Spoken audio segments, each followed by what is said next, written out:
ବୁଝିପାରୁନ ସମ୍ମାନ କାହିଁକି କେତେବେଳେ ଫେସବୁକ୍ କରୁଛ କେତେବେଳେ ପାଣିକି କରୁଛ ଭାଇର କାହିଁକି ଚଟଚଡ଼ି ମରିଯାଏ ପଳା ବାବା ପଳାଅ ତମେ। ଏଇ ଗୌରୀ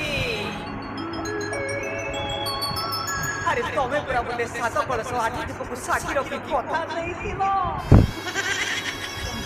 କହିଥିଲ ତମ ପେଟକୁ ଦାନା ଗାଣ୍ଡିକୁ ଖନା ଆଉ ପେଟକୁ ସୁନା ଦେଲେ ତମେ କୁଆଡ଼େ ବୋଧେ ବାପା ଉପରେ ରଖିଦବ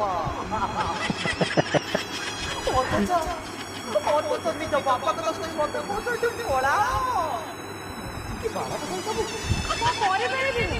ମୋ ବାବାଙ୍କର ଗୋଟେ ଇଜ୍ଜତ ଅଛି। ମୋ ବାବାଙ୍କର ସେ କୁକୁଡ଼ା ଯେମିତି ରଙ୍ଗଳା କରି ମୁଁ ତମ ସହିତ ଯାଇପାରିବି। OMG